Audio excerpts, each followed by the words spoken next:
അസ്സലാമു അലൈക്കും വറഹ്മത്തുള്ളാഹി.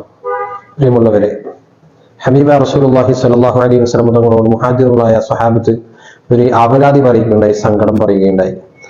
അല്ലയോ നബിയെ, ഞങ്ങളെക്കാൾ സാമ്പത്തികമായി ഉയർന്നവരാണ് അൻസ്വാറുകൾ. ഞങ്ങൾ നിസ്കരിക്കുന്നു, അവർ നിസ്കരിക്കുന്നു, ഞങ്ങൾ ചെയ്യുന്ന എല്ലാ അമലുകളും അവർ ചെയ്യുന്നുണ്ട്. പക്ഷേ അവർ സ്വതക്ക കൊടുക്കുന്നു, നമ്മുടെ കയ്യിൽ സ്വതക്ക കൊടുക്കാൻ പണമില്ലല്ലോ. അപ്പോൾ അവർ നമ്മേക്കാളും പ്രതിഫലത്തിൽ ഉയർന്നവരല്ലേ എന്ന് ചോദ്യമാണ് സഹാബത്ത് ചോദിക്കുന്നത്.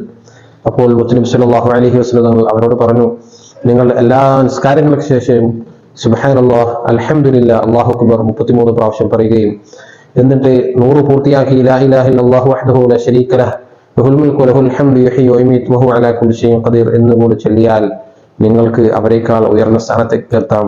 എന്നിട്ട് മുത്ത് റസൂലുള്ളാഹി സ്വല്ലല്ലാഹു അലൈഹി വസല്ലം പറഞ്ഞത്, ഉഫിറത് ഖതായാഹു വഇൻ കാനത് മിസ്ല സബദിൽ ബഹർ.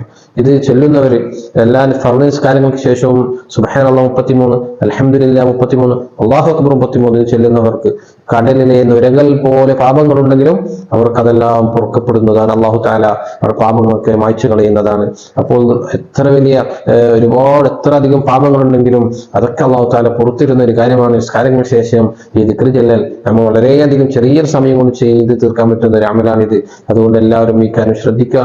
ഒരു ഫർദ് നിസ്കാരങ്ങൾക്ക് ശേഷവും അത് മുടങ്ങാതെ നിർവഹിക്കാൻ നാം ശ്രദ്ധിക്കുക. ഫാത്തിമ ബീവി റളിയല്ലാഹു അൻഹയോട് മുത്തുനബി ഉറങ്ങാൻ കിടക്കുമ്പോൾ ചെല്ലാൻ കൽപ്പിച്ചതും ഈ ദിക്റാണ്. ഒരു ഖാദിമത്തിന്, ഒരു ജോലിക്കാരിയെ അല്ലെങ്കിൽ ഒരു സർവന്റിനെ വീട്ടിലേക്ക് വെച്ചു തരണം, ജോലിയൊക്കെ ചെയ്ത് കൈയൊക്കെ ആകെ നാശമായിരിക്കുന്നു എന്ന് പരാതി പറഞ്ഞപ്പോ, വിഷമം പറഞ്ഞപ്പോ അതിനേക്കാൾ നല്ലത് ഞാൻ പറഞ്ഞു തരാം എന്ന് പറഞ്ഞുകൊണ്ട് മുത്തുനബി പഠിപ്പിച്ചതും ഇതേ ദിക്റാണ്. ഇതൊക്കെ നമ്മുടെ ജീവിതത്തിൽ പകർത്താൻ അള്ളാഹു നമുക്ക് ഭാഗ്യം നൽകട്ടെ. അസ്സലാമു അലൈക്കും വറഹ്മത്തുള്ളാഹി.